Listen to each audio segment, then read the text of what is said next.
Hola, bienvenidos a Antonio Profe. Muy bien, el termómetro y las escalas termométricas. Todos sabemos lo que es un termómetro, es un instrumento que se utiliza para medir temperaturas, ¿vale? Y fundamentalmente existen tres escalas termométricas. La escala Kelvin, que es la que debemos de usar, es la del Sistema Internacional de Unidades. La escala Celsius, que es la que se suele usar en el día a día en todos los países menos en los de habla inglesa. Y luego tenemos la escala Fahrenheit, que se utiliza en los países anglosajones. ¿De acuerdo? La escala Kelvin es la que se utiliza en el sistema internacional.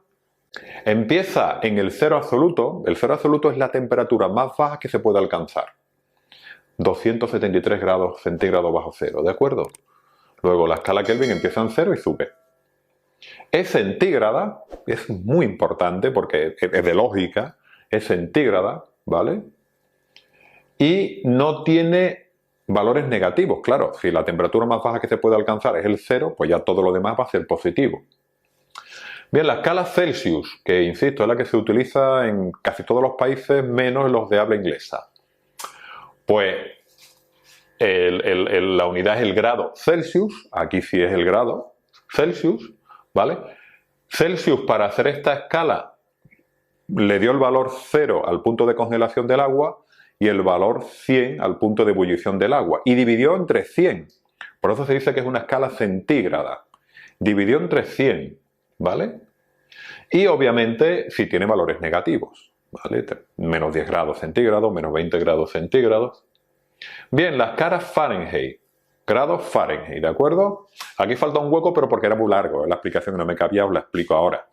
¿Cómo hizo Fahrenheit esta escala? Pues él a la temperatura más baja que pudo alcanzar en su laboratorio le dio valor 0. Y a la temperatura del cuerpo humano le dio valor 100. Y luego dividió entre 180. Por eso esta no es centígrada. Un grado Fahrenheit es más pequeño que un grado centígrado.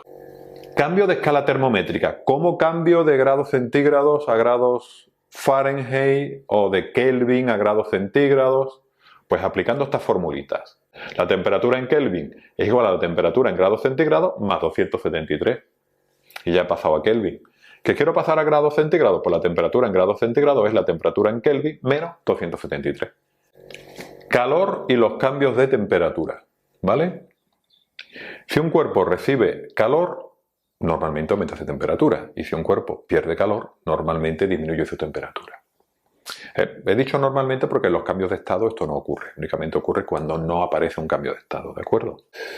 ¿De qué depende que aumente o disminuya su temperatura y en qué medida aumente o disminuye la temperatura? Pues va a depender de la masa del cuerpo y del tipo de materia, ¿vale? No se calienta igual un trozo de hierro que un trozo de madera. Por eso digo depende de la masa y no se calienta igual 1 kilo de hierro que 20 kilos de hierro. Luego, depende de la masa del cuerpo y del tipo de materia, ¿vale?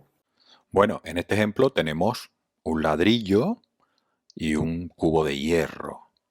Si ahora me pongo y caliento los dos a la vez, veis cómo está aumentando la temperatura.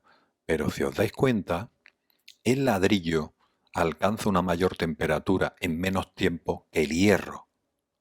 Luego no se calientan los dos a la vez de la misma manera, aunque le esté dando la misma cantidad de calor, porque son dos materiales distintos. Y esto de que depende del tipo de materia, lo puedo estudiar perfectamente definiendo un concepto que es muy interesante, que se conoce como el calor específico. ¿Qué es el calor específico? Pues la cantidad de calor que hay que comunicar a 1 kilogramo de una sustancia para que su temperatura aumente 1 Kelvin. Por ejemplo, el agua, para que la temperatura aumente 1 Kelvin, hay que darle mucho más calor que al hierro. Luego, el calor específico del agua es muy alto. Por eso el agua se utiliza como refrigerante en los motores de los coches, por ejemplo, porque cuesta mucho trabajo aumentar su temperatura. En este ejemplo vamos a poner a calentar agua y también hierro. Y vamos a calentar los dos a la vez. Le vamos a dar el mismo calor. Si yo ahora me pongo a calentar, vemos como el hierro aumenta de temperatura muy rápidamente. Sin embargo, el agua aumenta de temperatura mucho más lentamente. Y eso es porque el calor específico del agua es mucho mayor que la del hierro. y por consiguiente necesita más calor para aumentar su temperatura.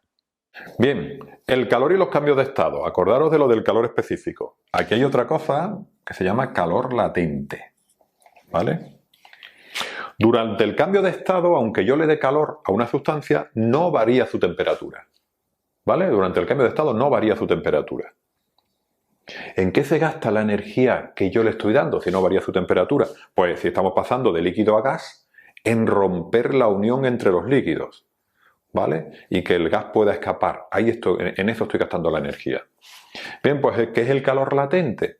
Que se utiliza en los cambios de estado.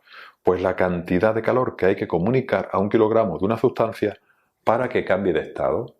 Luego, la cantidad de calor que hay que comunicar a 1 kilogramo de agua para que pase de líquido a gas es el calor latente de vaporización del agua, por ejemplo. ¿De acuerdo? En vuestro libro tenéis valores concretos. ¿Cómo se propaga el calor? Pues muy bien, el calor en los sólidos fundamentalmente se propaga por conducción.